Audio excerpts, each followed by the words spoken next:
Okay, let's try this, see how it works. Hi, Kate. I'm going to show you a game that I played a few days ago online, and we'll see how it goes.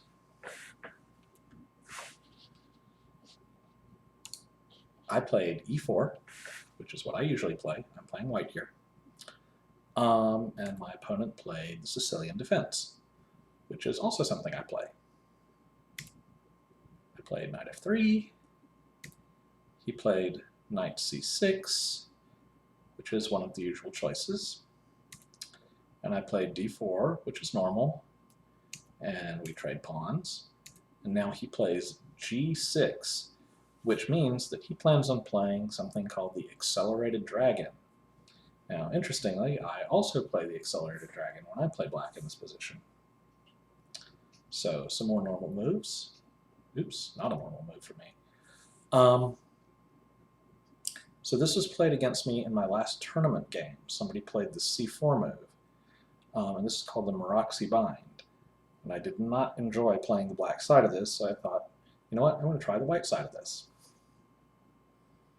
So my opponent played bishop g7, which is the whole point of him playing g6 in the first place. I played bishop e3 to guard my knight some more because it was attacked twice. He attacks my pawn and makes room for himself to castle. I defend my pawn. He castles. I make room for myself to castle. Now, normally in the Accelerated Dragon, black would like to play d5 all in one move. But I have two pawns locking up that square plus a knight. There's no way he can play d5 all in one move. So that's kind of the point of the Maroczy bind. That's why they call it a bind. It's like he's stuck. He can't play the move he wants to play. So instead, he plays d6. So white castles. And all of this has been played thousands of times up until this move, which hasn't been played that many times. So, what did I do? I figure maybe he's thinking of putting his knight over here, maybe going after my bishop. So I don't want that. And I want more support for my e4 pawn. So I played f3. And that's looking pretty good for white. So he plays knight h7, which looks a little bit weird, the knight going backwards. Maybe he's trying to open up a line for his bishop. And then I played b3. Now, I'm not so sure b3 was a great move. It's a little bit scary, this bishop, right, looking all the way down through these pieces to my rook. When my pawn was there, it was guarding the knight. But now that it's moved from b2 to b3, it's not guarding the knight anymore, and it's opened up a line, even though there are knights in the way, for that bishop to attack my rook. I wasn't too worried about that. I figured my rook wouldn't be there for very long, but that's what happened. I also thought about playing queen to d2, but I thought if I did, he might just take my knight, and I might take his knight, and he might take my bishop, and I might take his bishop, and then I would have kind of wasted a move because I moved my queen twice. It's still fine, but I kind of wanted to wait and see what he would do. If he was going to do all that, I wanted to kind of be one move ahead. Anyway, so I played b3. And I thought maybe he could play queen b6 here, and I had this idea of what I would do if he did. Unfortunately, it's not a good idea. What I was thinking I was going to do is play knight to f5. And notice how I'm attacking his bishop and his queen, and you know, maybe this is good. And I was thinking something like, you know, he might play queen to b4, and then I could play knight to d5, attacking his queen again. And this kind of looked nice, right? Like, I've now got two knights attacking this pawn. He can't stop me from taking it because he's got to save his queen. It's going to be check. It's all good. Unfortunately, he doesn't have to play queen to b4. He can play queen to a5.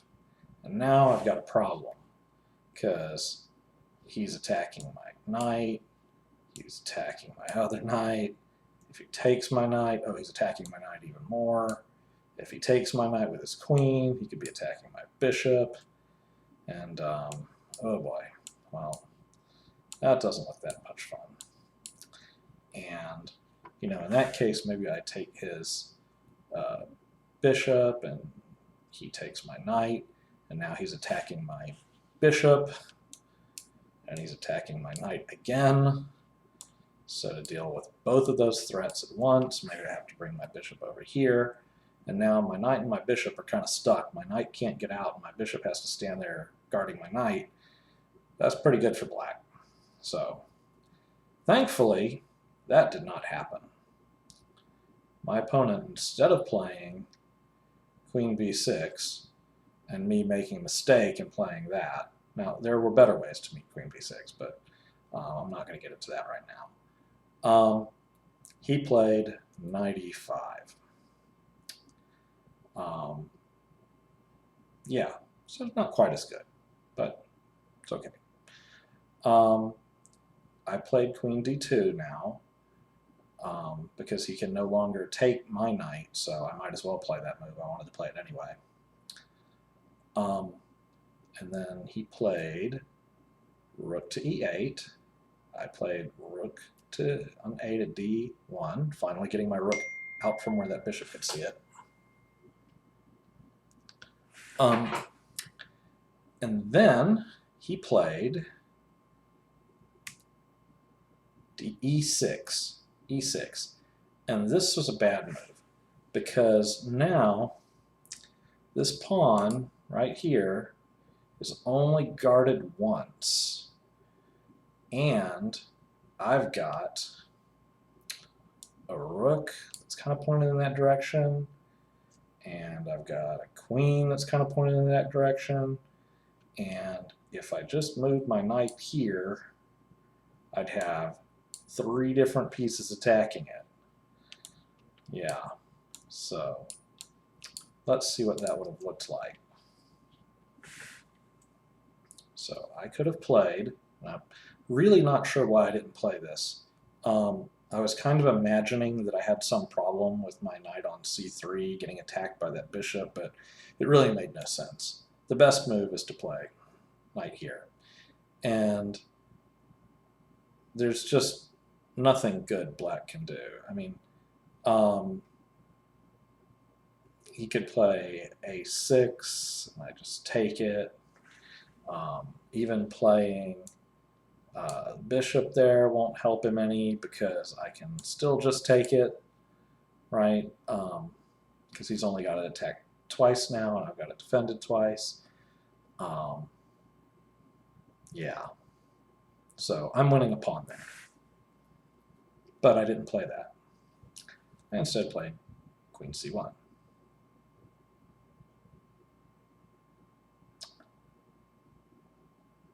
Now, he played queen a5, and this is not so great because he really kind of needs to keep my knight, which should have gone to b5 last move. He kind of missed his chance to keep it from happening. He could have just gone like that, and now my knight can't go to b5 where it belongs. So he played queen a5, and now I don't miss my chance the second time. I play knight b5. Now, he can't save his pawn, so he pushes his pawn. Still not saving it. I take it with my c-pawn. He takes it back, and now I take with my knight. And my knights look pretty good up there. One of them's right in the middle, one of them's close to the middle and pretty far advanced. They're both looking at the c7 square, right?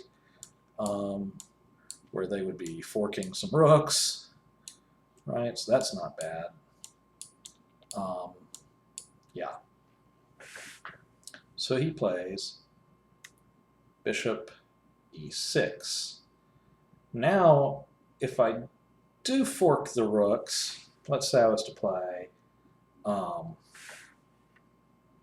you know, this move, then he could pin my knight. Yeah, which looks a little dicey. It's probably fine, but I didn't want to have my knight pinned. So instead I guarded my knight again, and he took one of my knights. And I was kind of okay with this. Notice how my rook is now lined up with his queen, which means that, you know, if I move this knight, I might be able to do something. And in fact, I got to do it right here. So why don't you think about it for a second and see how can white win a rook for a knight? Okay, so the way that works is knight d6. Now the rook is attacking the queen, and the knight is attacking the rook, and the queen has to move. So, goodbye rook. And now white is clearly winning. So then I attacked the queen backed off. I attacked the queen again. Now I could have just gone ahead and taken the a7 pawn, right? Could have done that, but I figured why not chase his queen around a little bit and then take the a7 pawn. Maybe I'll get to do something, you know, maybe I'll get to improve my position somehow before I take it.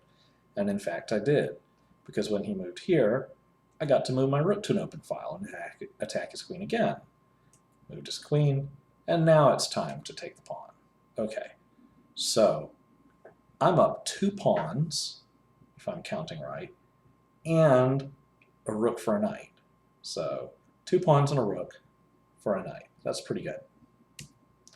So he blocks. I run my bishop back.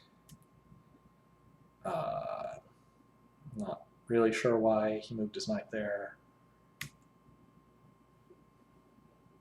Just gonna move through a few more moves here. So of course I was pinning his knight, but I guess that's where he wanted his knight. So now I just double up my rooks. He unpins his knight. I pin his knight again, this time to the rook. Now, he's lined up all of his queen and his bishop, right? He's lined those pieces up against my h2 pawn. I didn't really like the look of that. Now, I could have played g3, but then he could sacrifice his bishop and get his queen here. And I really didn't like the look of that. Thought maybe he could draw or something like that, get a perpetual, or, you know, maybe make enough threats to make that uncomfortable. So I didn't want to go for that. So I'm already up some material. I decided to give a little bit of it back and get rid of that bishop. I'm still up 3 pawns here, or 2 pawns? 2 pawns. About to be 3 pawns. So I'm okay with that, right? I'm no longer up a rook for a knight, but now I've got 3 pawns. I'm happy with that, and there's a lot less danger.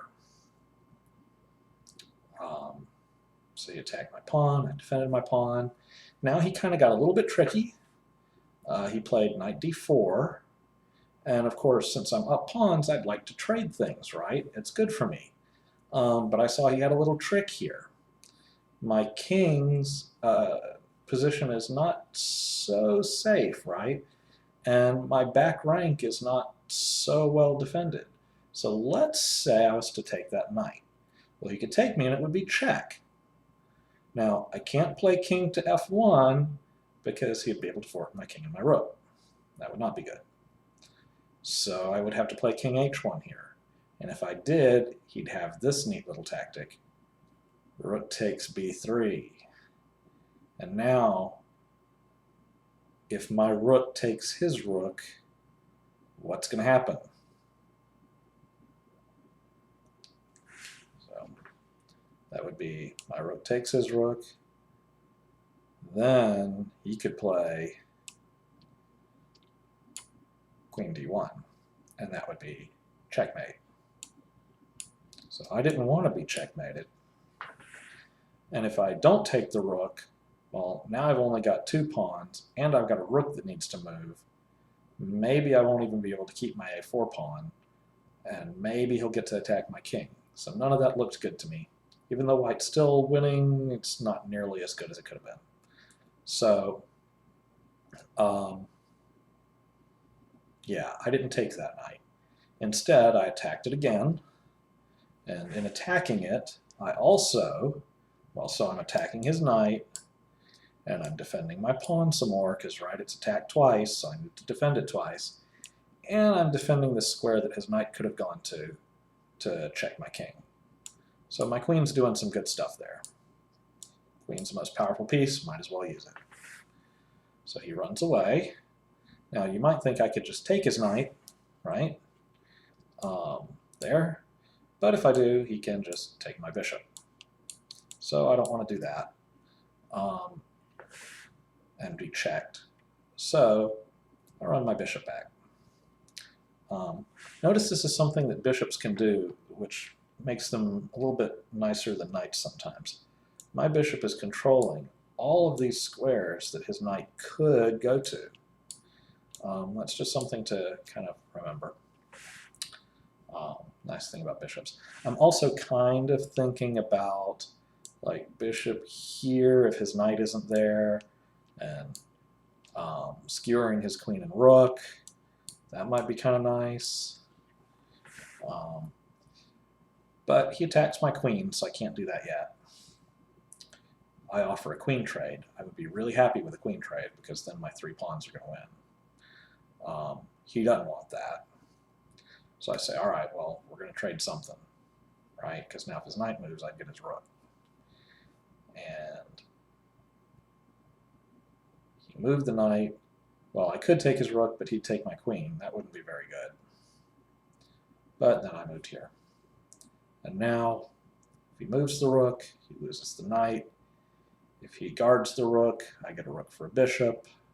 I've still got my 3 pawns. Definitely winning. And at this point, black are out of time. Anyway, so I won this game. So I hope that was interesting for you. I'm making this video mainly to test out YouTube posting and maybe entertain you a little bit. So I will see you later. Bye.